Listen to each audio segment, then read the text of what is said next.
이제 게임이 바뀌었다. 25년간 동아시아를 주무른 최고참 전략가가 내뱉은 한마디였습니다. 그 순간 회의실 공기가 얼어붙었습니다. 불과 12시간 전만 해도 상황은 완전히 달랐거든요. Let me ask, if I may ask one other question, Mr. President, if I may ask one other question, are you worried? That's enough. That's Mr. enough. President, I'm going to ask one of the other folks. That's enough. Pardon me, ma'am. Mr. President, That's enough. Mr. President, I have one other question, if I may ask, on the Russia investigation. Are you concerned that you may have I'm not concerned about anything with the To help these 한국에게는 절대 families 포기할 수 없는 get through this 생명줄이니 terrible 당연히 situation. We 승복할 still 거라 are looking for 예상했거든요. people 그런데 한국의 knowing 반응은 예상을 that we 완전히 can 빗나갔습니다. that we can continue. 아무 말도 하지 않았던 거죠. 항의도 협상 요청도 양보안도 없었습니다. 그저 침묵뿐이었습니다. 그 침묵이 미국 전체를 뒤흔들기 시작했습니다. 삼성이 발표한 한마디가 판을 완전히 뒤집어 놓았는데요. 압박하던 미국이 오히려 대화를 간청하는 처지가 된 것입니다. 미국 증시가 나흘 만에 20% 폭락하고 실리콘밸리 거장들이 백악관 앞에서 무릎을 꿇는 상황이 벌어졌죠. 트럼프가 자신만만하게 쏘아 올린 화살이 부메랑이 되어 자신의 가슴을 꿰뚫는 순간을 목격했습니다. 도대체 한국이 숨겨둔 비밀 무기는 무엇이었을까요? 어떻게 세계 최강국을 한순간에 무력화시킬 수 있었던 걸까요? 대한민국의 감동이 머무는 곳, 감동꿀단지입니다. 구독과 좋아요를 눌러주시면 매일 새로운 감동이 찾아옵니다. 대한민국 대표 삼성을 응원하는 댓글도 달아주세요. 당신의 응원이 세계에 우뚝 서는 대한민국을 만드는 힘이 됩니다. 저는 워싱턴에서 20년간 국제관계 분석가로 일해온 마이클 존슨입니다. 지난 3월 제가 직접 목격한 충격적인 사건을 여러분께 말씀드리겠습니다. 트럼프 대통령의 한국 압박이 어떻게 완전히 다른 결과를 낳았는지 그 전말을 생생하게 전해드리죠. 그날 백악관 집무실 분위기는 매우 자신만만했습니다. 트럼프 대통령이 기자회견에서 폭탄 발언을 터뜨린 직후였거든요. 저는 국방부 동아시아 담당관으로서 그 회의에 참석했는데 정말 충격적인 장면들을 목격했습니다. 한국 반도체에 100% 관세를 부과하겠다. 방위비도 현재 11억 달러에서 150억 달러로 인상해야 한다. 트럼프 대통령의 목소리에는 절대적인 확신이 담겨 있었어요. 마치 이미 승부가 끝난 것처럼 여기는 듯 했습니다. 저 역시 그때는 당연한 수순이라고 생각했거든요. 미국의 압도적인 힘 앞에서 한국이 무엇을 할 수 있겠습니까? 마이크 워츠 국무장관이 조심스럽게 우려를 표했습니다. 대통령님, 한국은 우리의 핵심 동맹국입니다. 너무 강하게 밀어붙이면. 하지만 트럼프 대통령은 단호했어요. 손을 휘저으며 말했습니다. 동맹국? 그들은 우리 덕분에 돈 버는 거지.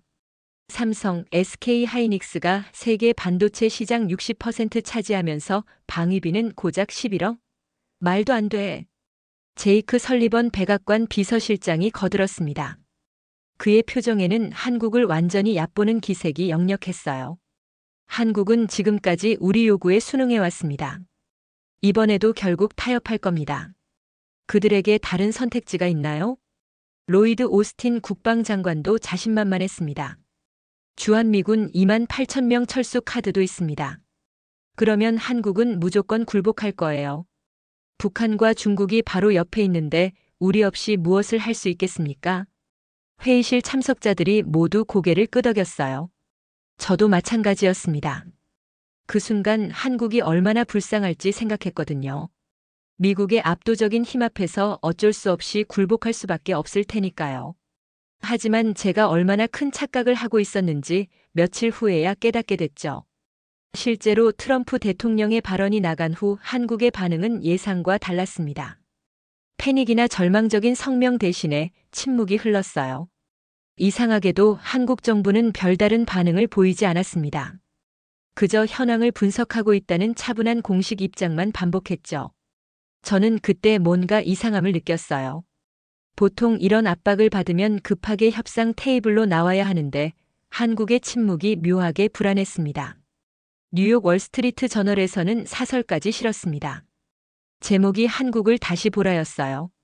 70년 전 폐허에서 일어난 나라가 이제 미국과 어깨를 나란히 하는 강국이 되었다. 일제강점기, 한국전쟁, IMF 외환위기. 모든 시련을 이겨낸 한국인들의 불가능을 가능으로 만드는 정신력을 우리는 과소평가했다. 뉴욕타임스도 한국 특집 기사를 실었어요. 한국의 반도체 없이는 현대 문명이 불가능하다. 스마트폰, 자동차, 컴퓨터, 인공지능. 모든 것이 한국 기술에 의존하고 있다. 실제로 구체적인 수치들이 공개되면서 더욱 충격이 컸습니다. 삼성전자와 SK하이닉스가 전 세계 메모리 반도체의 62%를 장악하고 있었거든요. DRAM은 75%, NAND 플래시는 58%였습니다. 배터리 분야에서는 LG에너지솔루션, 삼성 SDI, SK온이 합쳐서 전 세계 전기차 배터리의 39%를 공급하고 있었어요. 테슬라 배터리의 70%, BMW 전기차의 85%, 벤츠 EV의 90%가 한국산이었습니다. 조선업에서는 더욱 압도적이었어요. 전 세계 선박 수주량의 50% 이상을 한국이 차지하고 있었고 LNG 운반선은 무려 87%를 독점하고 있었습니다. 유럽이나 중동에서 쓰는 천연가스의 대부분이 한국이 만든 배로 운송되고 있었던 거죠. 자동차 분야에서도 현대차그룹이 연간 734만 대를 판매해서 세계 3위 규모였습니다. 하지만 더 중요한 건 부품 사업이었어요. 현대모비스, 만도, LG이노텍 등 한국 부품 업체들이 BMW, 벤츠, 아우디 신차의 핵심 전장 부품 60% 이상을 공급하고 있었습니다. 디스플레이 분야에서는 삼성 디스플레이와 LG 디스플레이가 세계 시장의 70% 이상을 장악하고 있었어요. 아이폰, 갤럭시, 아이패드 화면이 모두 한국산이었습니다. 이런 수치들을 보니까 한국 기업들의 철수 위협이 얼마나 심각한지 알 수 있었어요. 단순한 협상 전술이 아니라 실제로 미국 경제를 마비시킬 수 있는 실질적인 위협이었던 겁니다. 더욱 놀라운 건 한국의 역사적 저력이었습니다. 저는 컬럼비아 대학교에서 한국사를 연구하는 박진희 교수를 만나볼 기회가 있었는데 그분이 들려준 이야기에 완전히 감동받았어요. 한국인들에게는 안 되면 되게 하라는 정신이 있어요. 불가능을 가능으로 만드는 힘이죠. 일제강점기 35년 동안 일본은 한국의 언어, 문화, 심지어 이름까지 빼앗으려 했지만 한국인들은 굴복하지 않았습니다. 1919년 3.1운동 때는 전국에서 200만 명이 참여했어요. 일본의 무력 진압으로 7,500명이 희생됐지만 끝까지 저항했습니다. 한국 전쟁은 더 참혹했어요. 전 국토가 폐허가 됐고 300만 명이 사망했습니다. 1953년 1인당 국민소득이 67달러로 세계 최빈국 수준이었어요. 아프리카 가나나 필리핀보다도 못한 상황이었습니다. 하지만 한국인들은 포기하지 않았어요. 1960년대부터 시작된 경제개발 과정에서 정부와 국민이 하나가 되어 기적을 만들어냈습니다. 새마을운동, 경부고속도로 건설, 포항제철소 건설. 모든 것이 국민들의 자발적 참여로 이루어졌어요. 1970년 경부고속도로를 건설할 때 전 국민이 성금을 모았고 젊은이들이 자원해서 공사에 참여했습니다. 그때 유행했던 말이 하면 된다였어요. 포항제철소도 마찬가지였습니다. 1973년 준공된 포항제철소를 지을 때 세계은행에서는 한국의 제철소는 무모하다고 했지만 결국 성공시켰어요. 기술도 없고 자본도 없었지만 의지만큼은 누구보다 강했거든요. 1997년 IMF 외환위기 때는 더욱 감동적이었습니다. 국민들이 자발적으로 금모으기 운동에 참여해서 나라를 구했어요. 주부들이 결혼 반지까지 내놨고 아이들이 용돈을 모아서 갖다 줬습니다. 총 227톤의 금이 모였어요. 21세기 들어서는 문화 강국으로 발돋움했습니다. K-팝, K-드라마, K-영화가 전 세계를 사로잡고 있어요. 2020년 기생충이 아카데미 작품상을 받고 BTS가 빌보드 1위를 차지한 것도 같은 맥락입니다. 박 교수가 마지막으로 한 말이 가장 인상적이었어요. 한국 사람들에게는 평화는 주어지는 것이 아니라 지켜내는 것이라는 철학이 있어요. 모든 시련을 겪으면서 더 강해진 민족이죠. 저는 이 이야기를 들으면서 완전히 감동받았습니다. 한국의 힘이 단순히 기술력이나 경제력에만 있는 게 아니라는 걸 깨달았거든요. 수천 년간 축적된 정신적 저력이 진짜 힘이었던 겁니다.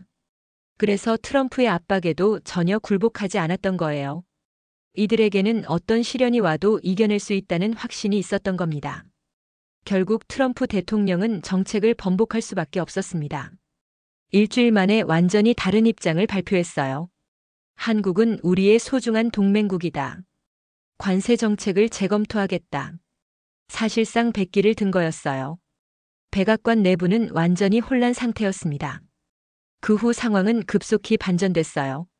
미국 기업들이 앞다투어 한국과의 협력을 강화하려 했습니다. 애플은 삼성과 10년 장기 공급 계약을 체결했고 테슬라는 LG 에너지 솔루션과의 파트너십을 확대했어요. 마이크로소프트는 SK 하이닉스와 차세대 AI 칩 공동 개발에 합의했습니다. 구글도 삼성과 함께 퀀텀 닷 디스플레이 기술을 개발하기로 했어요. 심지어 미국 정부도 태도를 완전히 바꿨습니다. 국방부에서는 한국의 KF-21 전투기 기술에 관심을 보였고 천국 미사일 시스템 도입을 검토하기 시작했어요. NASA는 한국의 누리호 발사체 기술과의 협력을 제안했습니다. 한국이 독자적으로 우주 발사 능력을 확보한 것이 미국에게도 도움이 된다고 판단한 거죠. 저는 이 모든 과정을 지켜보면서 한국에 대해 완전히 다른 시각을 갖게 됐습니다. 한국은 단순히 미국의 보호를 받는 동맹국이 아니었어요. 오히려 글로벌 경제의 핵심을 장악한 기술 강국이었고 세계 최고 수준의 군사력을 보유한 강국이었으며 전 세계를 매료시키는 문화대국이었습니다. 무엇보다 감동적이었던 건 한국인들의 정신력이었어요. 온갖 시련을 겪으면서도 굴복하지 않고 오히려 더 강해진 민족의 저력을 목격했거든요. 국제사회의 평가도 완전히 바뀌었습니다. 영국 이코노미스트는 한국이 중견국에서 강대국으로 부상했다고 분석했어요. 일본 니혼 게이자이 신문은 한국의 기술력이 일본을 앞섰다고 인정했습니다. 중국조차도 한국을 인정하기 시작했어요. 관영 신화통신에서 한국의 성공 모델을 배워야 한다는 기사를 실었거든요. 가장 인상 깊었던 건 독일의 반응이었습니다. 앙겔라 메르켈 전 총리가 인터뷰에서 이렇게 말했어요. 한국은 독일처럼 분단의 아픔을 겪으면서도 경제 기적을 이룬 나라다. 독일이 배울 점이 많다. 프랑스도 마찬가지였어요. 르몽드 신문에서 한국이 새로운 글로벌 리더로 부상하고 있다고 평가했습니다. 이제 미국도 한국을 대하는 방식이 완전히 달라졌어요. 압박이나 요구가 아니라 협력과 파트너십을 강조하기 시작했습니다. 국무부에서는 한미 관계를 포괄적 전략 동반자 관계로 격상시키자고 제안했어요. 국방부는 한국군과의 합동훈련을 대폭 확대하기로 했습니다. 의회에서도 분위기가 바뀌었어요. 한국 관련 예산을 늘리고 한국 기업들의 미국 투자를 적극 지원하는 법안들이 발의되기 시작했습니다. 저는 20년간 국제관계 분석가로 일하면서도 한국의 진짜 모습을 전혀 몰랐다는 사실이 부끄러웠습니다. 한국은 이미 우리와 어깨를 나란히 할 만큼 강력한 국가였고 어떤 면에서는 우리보다 앞서 있었어요. 삼성과 SK 하이닉스가 장악한 반도체 시장, LG와 삼성 SDI가 주도하는 배터리 혁명, 현대와 기아가 보여주는 자동차 기술력, 그리고 전 세계를 열광시키는 K-컬처까지. 이 모든 게 한국의 진짜 실력이었던 겁니다. 2025년 봄에 벌어진 이 사건은 역사에 중요한 교훈을 남겼습니다. 강자가 약자를 무시할 때 때로는 약자가 더 강할 수 있다는 진실을 깨닫게 해주었거든요. 한국은 더 이상 약자가 아니었습니다. 반도체 세계 1위, 배터리 세계 1위, 조선업 세계 1위, 그리고 어떤 시련에도 굴복하지 않는 불굴의 정신력. 이것이 바로 21세기 대한민국의 진짜 모습이었습니다. 한국의 성공 비결은 단순하면서도 위대했어요. 불가능을 가능으로 만드는 정신력, 끊임없는 혁신과 도전 정신, 그리고 위기를 기회로 바꾸는 지혜였습니다. 외국인인 제가 봐도 한국은 정말 자랑스러운 나라입니다. 70년 전 폐허에서 시작해서 이렇게 당당한 강국으로 성장한 나라가 또 어디 있을까요? 한국인들은 자신들의 나라에 대해 더 큰 자부심을 가져야 합니다.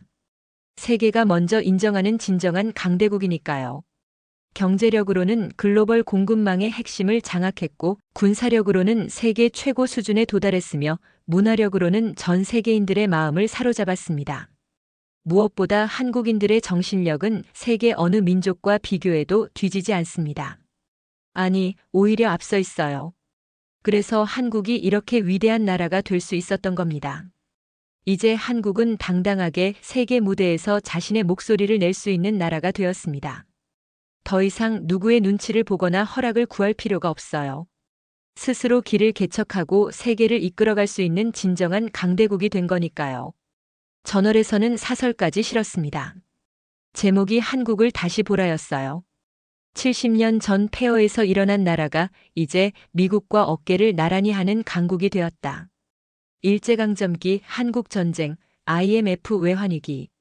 모든 시련을 이겨낸 한국인들의 불가능을 가능으로 만드는 정신력을 우리는 과소평가했다. 뉴욕타임스도 한국 특집 기사를 실었어요. 한국의 반도체 없이는 현대 문명이 불가능하다. 스마트폰, 자동차, 컴퓨터, 인공지능. 모든 것이 한국 기술에 의존하고 있다. 실제로 구체적인 수치들이 공개되면서 더욱 충격이 컸습니다. 삼성전자와 SK하이닉스가 전 세계 메모리 반도체의 62%를 장악하고 있었어요. DRAM은 75%, NAND 플래시는 58%였습니다. 배터리 분야에서는 LG에너지솔루션, 삼성 SDI, SK온이 합쳐서 전 세계 전기차 배터리의 39%를 공급하고 있었어요. 테슬라 배터리의 70%, BMW 전기차의 85%, 벤츠 EV의 90%가 한국산이었습니다. 조선업에서는 더욱 압도적이었어요. 전 세계 선박 수주량의 50% 이상을 한국이 차지하고 있었고 LNG 운반선은 무려 87%를 독점하고 있었습니다. 유럽이나 중동에서 쓰는 천연가스의 대부분이 한국이 만든 배로 운송되고 있었던 거죠. 자동차 분야에서도 현대차그룹이 연간 734만 대를 판매해서 세계 3위 규모였습니다.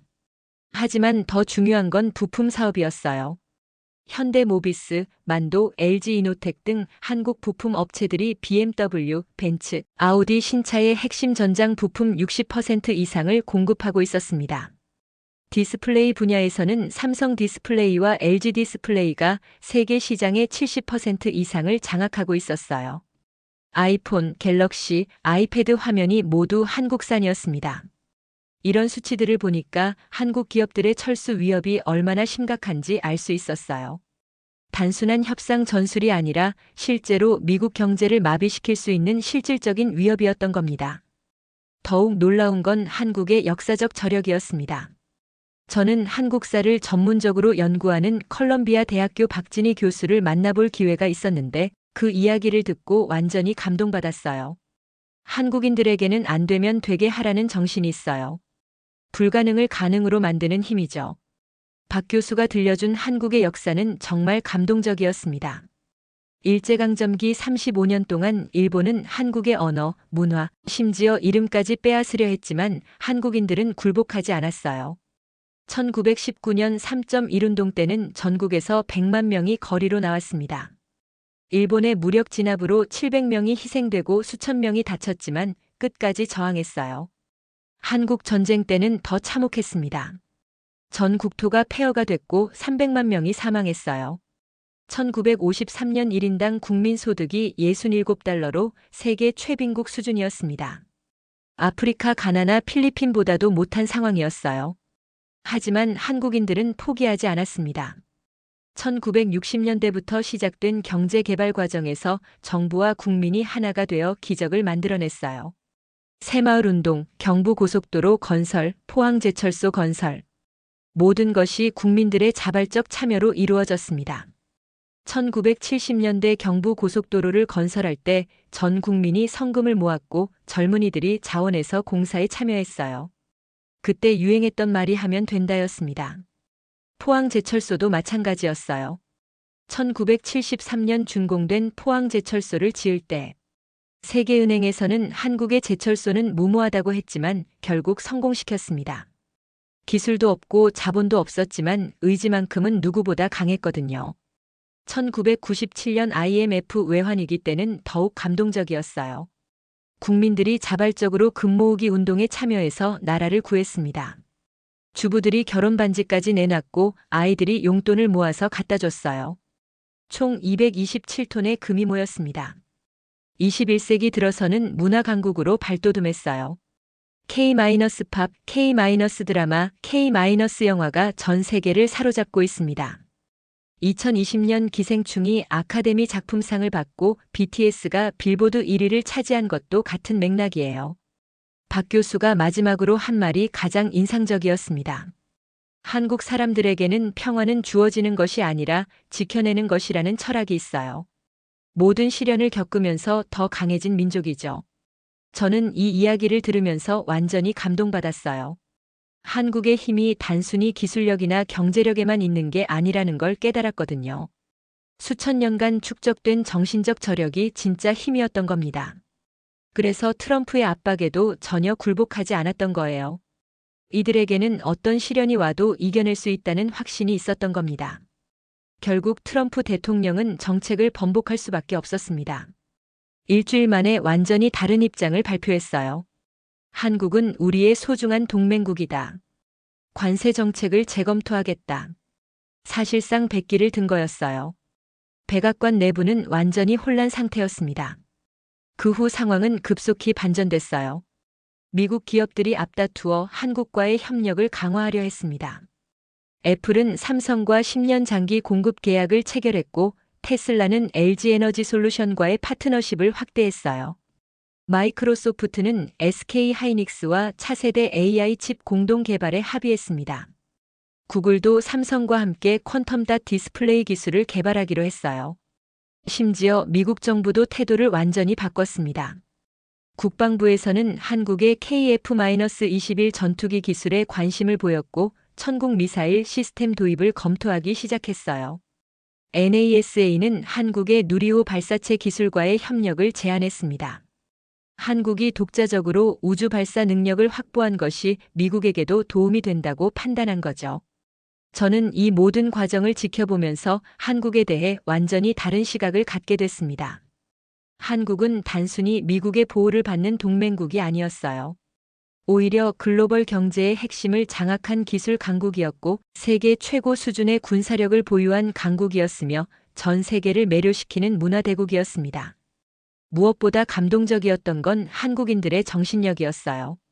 온갖 시련을 겪으면서도 굴복하지 않고 오히려 더 강해진 민족의 저력을 목격했거든요. 국제사회의 평가도 완전히 바뀌었습니다. 영국 이코노미스트는 한국이 중견국에서 강대국으로 부상했다고 분석했어요. 일본 니혼 게이자이 신문은 한국의 기술력이 일본을 앞섰다고 인정했습니다. 중국조차도 한국을 인정하기 시작했어요. 관영 신화통신에서 한국의 성공 모델을 배워야 한다는 기사를 실었거든요. 가장 인상 깊었던 건 독일의 반응이었어요. 앙겔라 메르켈 전 총리가 인터뷰에서 이렇게 말했습니다. 한국은 독일처럼 분단의 아픔을 겪으면서도 경제 기적을 이룬 나라다. 독일이 배울 점이 많다. 프랑스도 마찬가지였어요. 르몽드 신문에서 한국이 새로운 글로벌 리더로 부상하고 있다고 평가했습니다. 이제 미국도 한국을 대하는 방식이 완전히 달라졌어요. 압박이나 요구가 아니라 협력과 파트너십을 강조하기 시작했습니다. 국무부에서는 한미 관계를 포괄적 전략 동반자 관계로 격상시키자고 제안했어요. 국방부는 한국군과의 합동훈련을 대폭 확대하기로 했습니다. 의회에서도 분위기가 바뀌었어요. 한국 관련 예산을 늘리고 한국 기업들의 미국 투자를 적극 지원하는 법안들이 발의되기 시작했습니다. 저는 20년간 국제관계 분석가로 일하면서도 한국의 진짜 모습을 전혀 몰랐다는 사실이 부끄러웠습니다.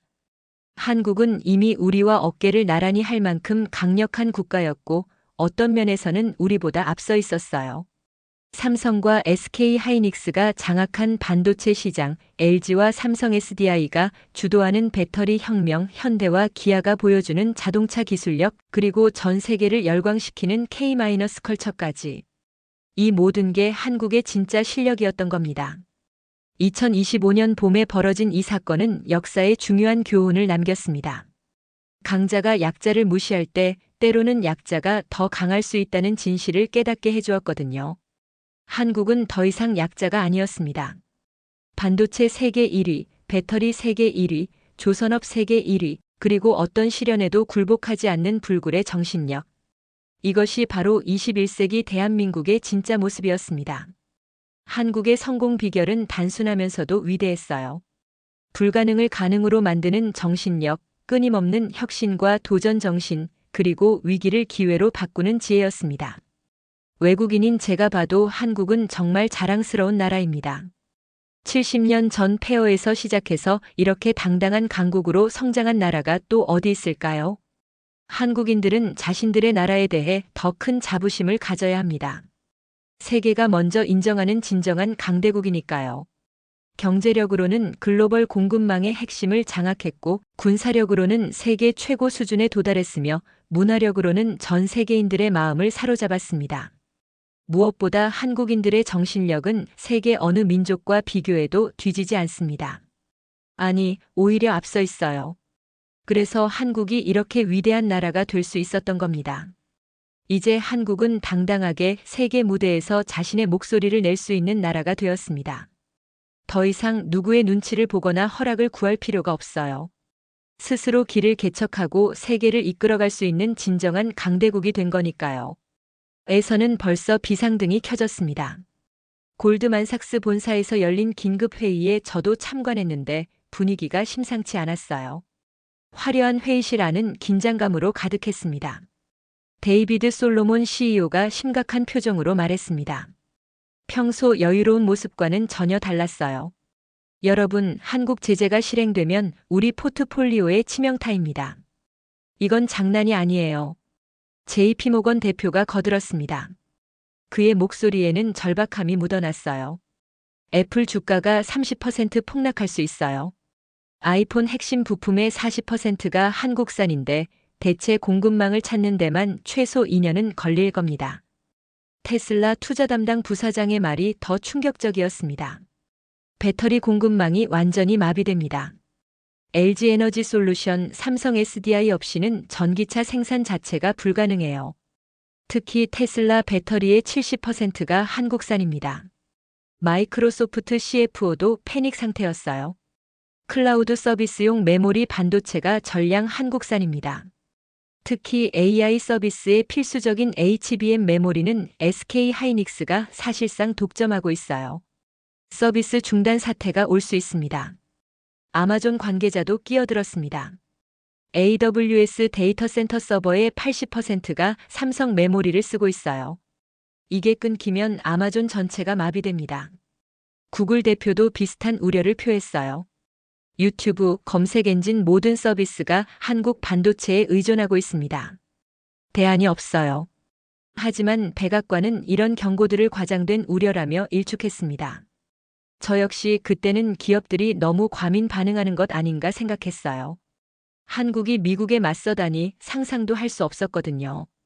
그런 거대한 착각을 하고 있었던 거죠. 그런데 며칠 후 워싱턴 브루킹스 연구소에서 발표한 보고서를 보고 완전히 충격을 받았습니다.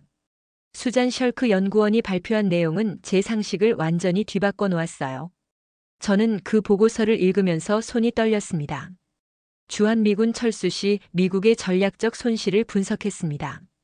보고서의 핵심 내용은 이랬습니다. 주한미군 2만 8천 명이 철수하면 대체 전력으로 12만 명을 추가 배치해야 한다는 거였어요. 일본과 대만 방어를 위해서 말이죠. 연간 추가 비용만 480억 달러라고 했습니다. 한국이 내는 방위비의 3배가 넘는 금액이에요. 더 심각한 건 중국의 제1제2도련선 연결을 허용하게 된다는 분석이었습니다. 태평양 제해권을 상실할 위험이 있다는 거였어요. 한국이라는 천연 방벽이 사라지면 중국 해군이 자유롭게 태평양으로 진출할 수 있게 된다는 것이었습니다. 일본의 독자 핵무장 추진 가능성도 급증한다고 했습니다. 주한미군이 철수하면 일본 정부가 심각한 안보 위기감을 느끼게 될 것이라는 분석이었어요. 대만 방어 대응 시간도 48시간에서 96시간으로 2배나 늘어난다고 분석됐습니다. 현대전에서 48시간은 승부를 결정짓는 결정적 시간인데 말이죠. 마크 리퍼트 전 주한미국 대사의 말이 특히 인상 깊었습니다. 그는 직접 한국에서 근무한 경험이 있는 사람이었거든요. 한국은 우리가 보호하는 나라가 아니라 우리를 도와주는 파트너였습니다. 지금까지 우리가 완전히 관점을 잘못 갖고 있었어요. 저는 그때 깨달았습니다. 지금까지 한국을 완전히 잘못 봤다는 걸 말이죠. 한국이 미국의 보호를 받는 약소국이 아니라 오히려 미국의 동아시아 전략의 핵심적인 역할을 하는 파트너였던 겁니다. 실리콘밸리에서는 이미 패닉 상태였어요. 캘리포니아 쿠퍼티노에 있는 애플 본사에서 긴급 임원회의가 열렸습니다. 저는 국방부 관계자 자격으로 그 회의에 참관할 기회가 있었는데 정말 절망적인 분위기였어요. 팀 쿡 CEO가 절망적인 목소리로 말했습니다. 평소 냉정한 그의 모습과는 완전히 달랐어요. 삼성 디스플레이와 메모리가 공급 중단되면 아이폰 생산량을 70% 줄여야 합니다. 아이폰 없는 애플을 상상할 수 있습니까? 애플 공급망 담당 부사장도 한숨을 쉬었습니다. 대체 공급업체를 찾아봤지만 품질과 물량에서 삼성을 따라올 곳이 없어요. 중국 업체들은 기술력이 2-3년 뒤처져 있고 일본 업체들은 생산 능력이 부족해요. 애플 기술 담당 부사장이 더 구체적인 수치를 제시했습니다. 아이폰 14 프로의 경우 삼성 부품이 차지하는 비중이 35%예요. 디스플레이, 메모리, 배터리, 카메라 센서. 핵심 부품이 모두 한국산입니다. 텍사스 오스틴에 있는 테슬라 기가팩토리에서도 비상이 걸렸어요. 일론 머스크가 트위터에 긴급 게시물을 올렸습니다. 한국 배터리 없이는 전기차 혁명이 불가능하다. 정치가 기술 발전을 막아서는 안 된다. 테슬라 배터리 담당 임원이 더 자세한 설명을 했어요. 우리 모델 S, 모델 3, 모델 Y의 배터리 셀 중 70%가 한국산입니다. 파나소닉과 CATL로 완전 대체하려면 최소 3년이 걸려요. 시애틀 마이크로소프트 본사에서는 사티아 나델라 CEO가 더 심각한 우려를 표했습니다. AI 서비스의 핵심인 HBM 메모리가 SK 하이닉스 독점 공급인데 이게 끊기면 챗GPT 경쟁에서 완전히 밀려날 수 있습니다. 오픈 AI와의 협력도 무너질 수 있어요. 메타도 마찬가지였어요. 마크 저커버그가 긴급 성명을 냈습니다. 메타버스 구현에 필요한 핵심 반도체가 모두 한국산입니다. 이게 중단되면 메타의 미래 전략 자체가 무너져요. 저는 점점 혼란스러워졌습니다. 한국이 정말 이렇게 중요한 나라였나 싶었거든요. 그런데 더 충격적인 건 따로 있었어요. 경기도 파주에서 열린 한미연합훈련을 참관할 기회가 있었는데 거기서 본 한국군의 실력은 정말 경이로웠습니다. 저는 20년간 다양한 군사훈련을 참관해봤지만 이런 수준은 처음 봤어요. 브래들리 쿠퍼 미 8군 사령관도 완전히 놀란 표정이었습니다. 한국군의 실력을 직접 보니 우리가 완전히 잘못 판단하고 있었습니다. 이 정도일 줄 몰랐어요. 기갑전에서는 미군 에밀-A, 에이브람스 전차 15대와 한국군 K, 흑표 전차 12대가 맞붙었는데 결과가 충격적이었어요. 미군 전차 13대가 격파당했고 한국군은 단 2대만 손실했습니다. 가장 놀라운 건 K 전차의 기동성이었어요. 경사 60도의 가파른 산비탈을 마치 평지처럼 오르내리면서 적을 교란시켰습니다. 무게가 55톤으로 에이브람스보다 10톤이나 가벼우면서도 화력과 방어력은 동등했어요. 자동 장전 시스템으로 분당 15발을 연속 발사할 수 있었는데 이는 수동 장전하는 에이브람스의 3배 속도였습니다. 공중전은 더 압도적이었습니다. 미군 F-16 8대와 한국군 KF-21 보람의 6대가 모의 전투를 벌였는데 미군기가 전멸했어요. 한국군은 한 대도 손실하지 않았습니다. KF-21의 스텔스 성능이 놀라웠어요. 미군 레이더에 거의 포착되지 않았습니다. 반면 F-16은 구형 기체라 스텔스 기능이 없어서 쉽게 노출됐죠. AESA 레이더 시스템도 인상적이었습니다. 200km 떨어진 목표를 정확히 탐지하고 추적할 수 있었어요.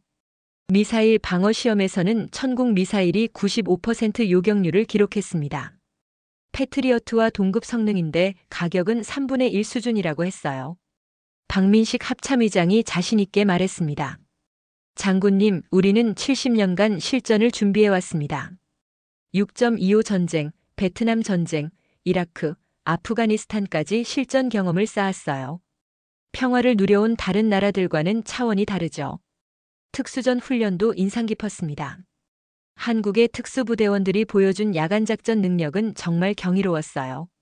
최첨단 장비를 완벽하게 활용했고 한국의 지형을 속속들이 아는 전술적 우위가 확연했습니다.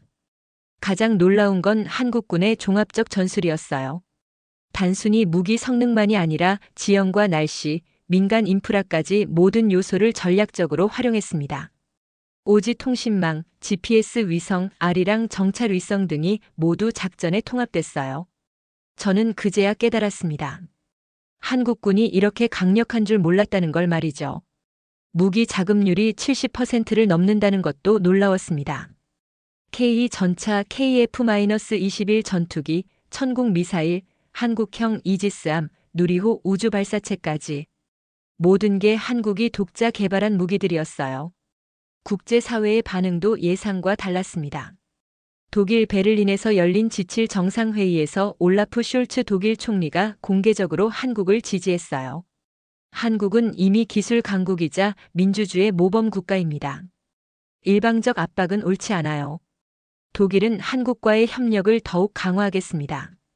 에마뉘엘 마크롱 프랑스 대통령도 거들었습니다. 한국의 반도체와 배터리 기술 없이는 유럽의 그린딜도 불가능합니다. 한국은 유럽의 중요한 파트너예요. 조르자 멜로니 이탈리아 총리도 동조했어요. K-컬처가 이탈리아 젊은이들에게 큰 영향을 미치고 있습니다. 한국은 문화 강국이기도 해요.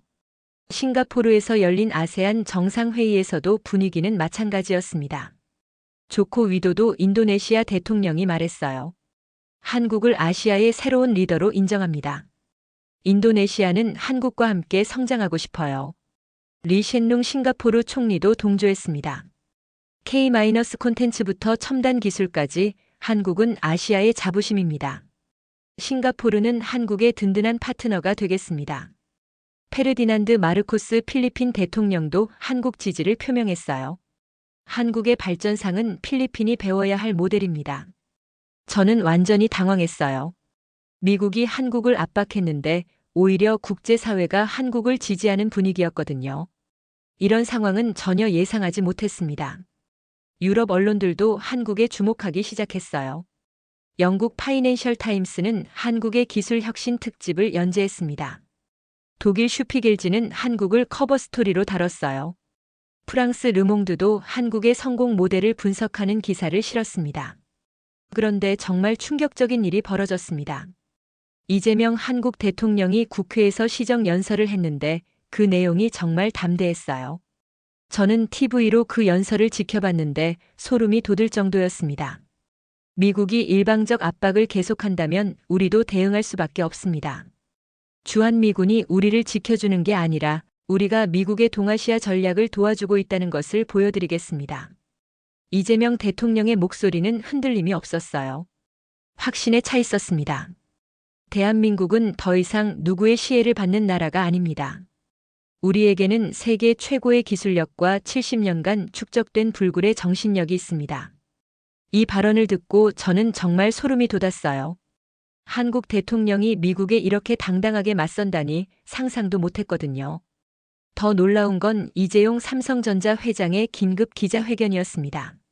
서초동 삼성 본사에서 열린 기자회견장의 분위기는 숙연했어요. 미국 정부의 일방적 관세에 대응하여 텍사스와 인디애나 공장 가동을 전면 재검토합니다. 170억 달러 투자 중단과 39억 달러 시설 철수를 검토 중입니다. 이재용 회장의 표정은 침착했지만 단호했어요. 삼성은 상호 존중에 기반한 파트너십을 추구합니다. 일방적 압박에는 상응하는 대응을 할 수밖에 없습니다. 최태원 SK그룹 회장도 동조했습니다. 미국 내 모든 투자 계획을 무기한 연기합니다. 우리의 파트너십은 상호 존중을 전제로 합니다. SK그룹은 한국 정부의 정책을 지지합니다. LG그룹도 비슷한 입장을 발표했어요. 현대차그룹까지 동참했습니다. 한국의 주요 대기업들이 모두 한 목소리를 낸 거였어요. 백악관에서는 완전히 패닉 상태였습니다. 저는 그 다음날 열린 긴급 안보회의에 참석했는데 분위기가 완전히 뒤바뀌어 있었어요. 트럼프 대통령이 당황해서 소리쳤습니다. 뭐? 삼성이 정말로 공장을 닫겠다고. 테슬라와 애플 주가가 20% 폭락했다고. 제닛 옐런 재무장관이 급하게 보고했습니다. 그의 얼굴이 창백했어요. 대통령님, 나스닥이 하루 만에 15% 하락했습니다. 한국 기업들 없이는 미국 경제가 돌아가지 않아요. S&P 500도 12% 급락했습니다. 설리번 비서실장도 절망적이었습니다. 의회에서도 반발이 거셉니다. 공화당 의원들까지 정책 재검토를 요구하고 있어요. 로비스트들이 하루 종일 전화를 걸어와요. 정말로 의회에서 난리가 났습니다. 척 슈머 상원 민주당 대표가 격분했어요. 대통령은 미국 경제를 파괴하고 있다. 이런 무모한 정책을 즉시 철회하라. 미치 매코넬 상원 공화당 대표도 비판에 가세했습니다. 우리의 핵심 동맹을 적으로 만드는 어리석은 정책을 즉시 중단하라. 공화당도 더 이상 지지할 수 없다. 심지어 트럼프의 핵심 지지층인 제조업 관련 의원들까지 반대했어요. 한국 부품 없이는 미국 제조업도 마비됩니다. 농업 지역 의원들도 걱정했습니다. 한국은 미국 농산물의 주요 수입국인데 관계가 악화되면 농민들이 피해를 봅니다. 저는 이 모든 상황을 지켜보면서 완전히 충격을 받았어요. 미국이 한국을 압박하려다가 오히려 역공을 당한 거였거든요. 이런 일이 실제로 일어날 줄은 꿈에도 생각하지 못했습니다. 월스트리트는 완전히 공포 분위기였어요. 다우존스가 3일 연속 하락했고 기술주들이 폭락했습니다. 애플 주가는 25%, 테슬라는 30%, 마이크로소프트는 20% 떨어졌어요. CNN에서 파리드 자카리아가 특별 대담을 진행했습니다. 이번 사태로 한국의 진짜 실력이 드러났습니다. 더 이상 보호받는 나라가 아니라 글로벌 파워입니다. 헨리 키신저 전 국무장관도 놀라운 분석을 내놨어요. 한국은 경제적으로는 필수 공급망의 중심이고 군사적으로는 세계 최강급이며 문화적으로는 전 세계를 매료시키는 소프트 파워 대국입니다. 미국이 완전히 잘못 판단했어요. 조 바이든 전 대통령도 비판했습니다. 이런 무모한 정책이 미국의 국익에 도움이 될 리 없다. 월스트리트 저널에서는 사설까지 실었어요. 제목이 한국을 다시 보라였습니다. 70년 전 폐허에서 일어난 나라가 이제 미국과 어깨를 나란히 하는 강국이 되었다.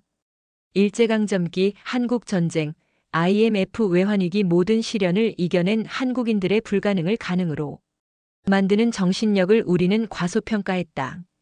뉴욕타임스도 한국 특집 기사를 실었습니다. 한국의 반도체 없이는 현대 문명이 불가능하다. 스마트폰, 자동차, 컴퓨터, 인공지능 모든 것이 한국 기술에 의존하고 있다는 내용이었어요. 실제로 구체적인 수치들이 공개되면서 더욱 충격이 컸습니다. 삼성전자와 SK하이닉스가 전 세계 메모리 반도체의 62%를 장악하고 있었거든요. DRAM은 75%, NAND 플래시는 58%였습니다. 배터리 분야에서는 더욱 압도적이었어요. LG에너지솔루션, 삼성 SDI, SK온이 합쳐서 전 세계 전기차 배터리의 39%를 공급하고 있었습니다. 테슬라 배터리의 70%, BMW 전기차의 85%, 벤츠 EV의 90%가 한국산이었어요. 조선업에서는 더욱 놀라웠습니다. 전 세계 선박 수주량의 50% 이상을 한국이 차지하고 있었고 LNG 운반선은 무려 87%를 독점하고 있었어요. 유럽이나 중동에서 쓰는 천연가스의 대부분이 한국이 만든 배로 운송되고 있었던 겁니다. 자동차 분야에서도 현대차그룹이 연간 734만 대를 판매해서 세계 3위 규모였어요. 하지만 더 중요한 건 부품 사업이었습니다. 현대모비스, 만도, LG이노텍 등 한국 부품 업체들이 BMW, 벤츠, 아우디 신차의 핵심 전장 부품 60% 이상을 공급하고 있었거든요. 디스플레이 분야에서는 삼성 디스플레이와 LG 디스플레이가 세계 시장의 70% 이상을 장악하고 있었습니다. 아이폰, 갤럭시, 아이패드 화면이 모두 한국산이었어요. 이런 수치들을 보니까 한국 기업들의 철수 위협이 얼마나 심각한지 알 수 있었습니다. 단순한 협상 전술이 아니라 실제로 미국 경제를 마비시킬 수 있는 실질적인 위협이었던 거죠. 더욱 놀라운 건 한국의 역사적 저력이었어요. 저는 컬럼비아 대학교에서 한국사를 연구하는 박진희 교수를 만나볼 기회가 있었는데 그분이 들려준 이야기에 완전히 감동받았습니다. 한국인들에게는 안 되면 되게 하라는 정신이 있어요. 불가능을 가능으로 만드는 힘이죠. 일제강점기 35년 동안 일본은 한국의 언어, 문화, 심지어 이름까지 빼앗으려 했지만 한국인들은 굴복하지 않았어요. 1919년 3.1운동 때는 전국에서 200만 명이 참여했습니다. 일본의 무력 진압으로 7,500명이 희생됐지만 끝까지 저항했어요. 한국 전쟁은 더 참혹했습니다. 전 국토가 폐허가 됐고 300만 명이 사망했어요. 1953년 1인당 국민소득이 67달러로 세계 최빈국 수준이었습니다. 아프리카 가나나 필리핀보다도 못한 상황이었어요. 하지만 한국인들은 포기하지 않았습니다. 1960년대부터 시작된 경제개발 과정에서 정부와 국민이 하나가 되어 기적을 만들어냈어요. 새마을운동, 경부고속도로 건설, 포항제철소 건설 모든 것이 국민들의 자발적 참여로 이루어졌습니다. 1970년 경부고속도로를 건설할 때 전 국민이 성금을 모았고 젊은이들이 자원해서 공사에 참여했어요. 그때 유행했던 말이 하면 된다였습니다. 포항제철소도 마찬가지였어요.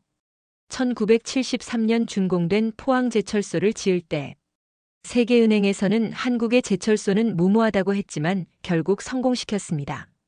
기술도 없고 자본도 없었지만 의지만큼은 누구보다 강했거든요. 1997년 IMF 외환위기 때는 더욱 감동적이었어요.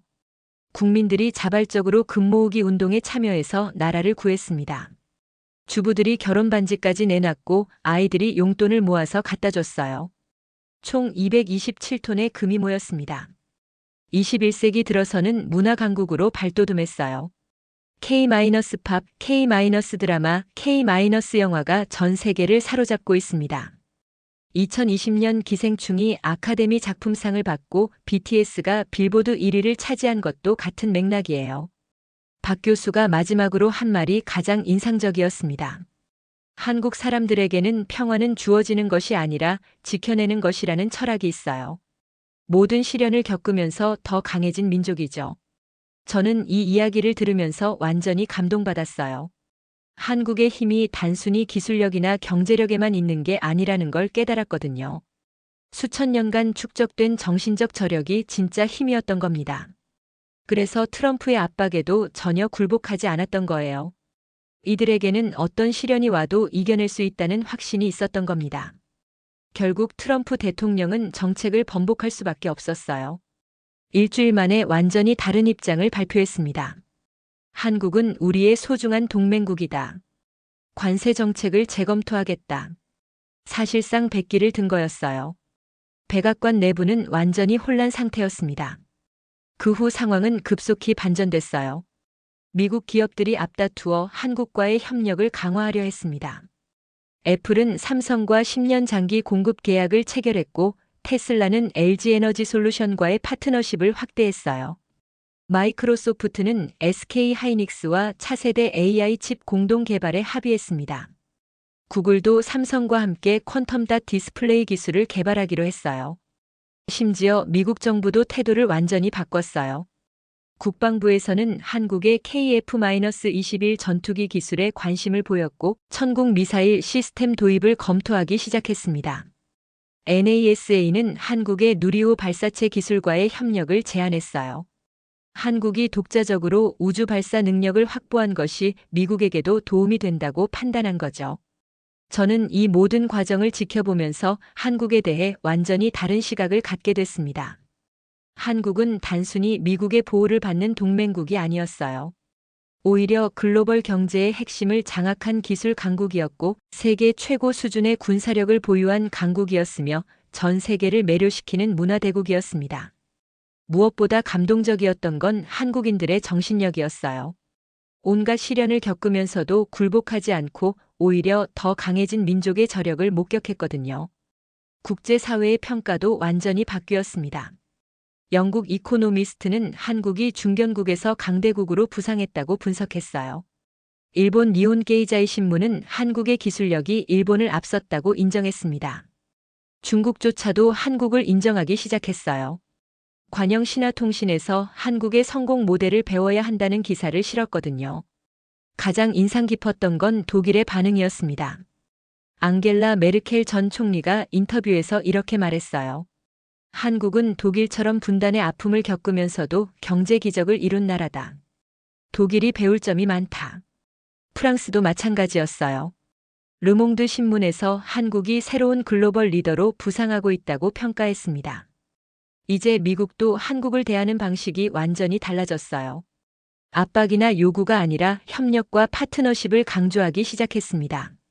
국무부에서는 한미 관계를 포괄적 전략 동반자 관계로 격상시키자고 제안했어요. 국방부는 한국군과의 합동 훈련을 대폭 확대하기로 했습니다. 의회에서도 분위기가 바뀌었어요. 한국 관련 예산을 늘리고 한국 기업들의 미국 투자를 적극 지원하는 법안들이 발의되기 시작했습니다. 저는 20년간 국제관계 분석가로 일하면서도 한국의 진짜 모습을 전혀 몰랐다는 사실이 부끄러웠어요.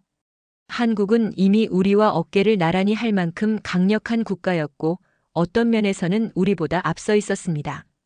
삼성과 SK 하이닉스가 장악한 반도체 시장, LG와 삼성 SDI가 주도하는 배터리 혁명, 현대와 기아가 보여주는 자동차 기술력, 그리고 전 세계를 열광시키는 K-컬처까지 이 모든 게 한국의 진짜 실력이었던 겁니다. 2025년 봄에 벌어진 이 사건은 역사에 중요한 교훈을 남겼어요. 강자가 약자를 무시할 때 때로는 약자가 더 강할 수 있다는 진실을 깨닫게 해주었거든요. 한국은 더 이상 약자가 아니었습니다. 반도체 세계 1위, 배터리 세계 1위, 조선업 세계 1위, 그리고 어떤 시련에도 굴복하지 않는 불굴의 정신력, 이것이 바로 21세기 대한민국의 진짜 모습이었어요. 한국의 성공 비결은 단순하면서도 위대했습니다. 불가능을 가능으로 만드는 정신력, 끊임없는 혁신과 도전 정신, 그리고 위기를 기회로 바꾸는 지혜였어요. 외국인인 제가 봐도 한국은 정말 자랑스러운 나라입니다. 70년 전 폐허에서 시작해서 이렇게 당당한 강국으로 성장한 나라가 또 어디 있을까요? 한국인들은 자신들의 나라에 대해 더 큰 자부심을 가져야 합니다. 세계가 먼저 인정하는 진정한 강대국이니까요. 경제력으로는 글로벌 공급망의 핵심을 장악했고, 군사력으로는 세계 최고 수준에 도달했으며, 문화력으로는 전 세계인들의 마음을 사로잡았어요. 무엇보다 한국인들의 정신력은 세계 어느 민족과 비교해도 뒤지지 않습니다. 아니, 오히려 앞서 있어요. 그래서 한국이 이렇게 위대한 나라가 될 수 있었던 겁니다. 이제 한국은 당당하게 세계 무대에서 자신의 목소리를 낼 수 있는 나라가 되었어요. 더 이상 누구의 눈치를 보거나 허락을 구할 필요가 없습니다. 스스로 길을 개척하고 세계를 이끌어갈 수 있는 진정한 강대국이 된 거니까요.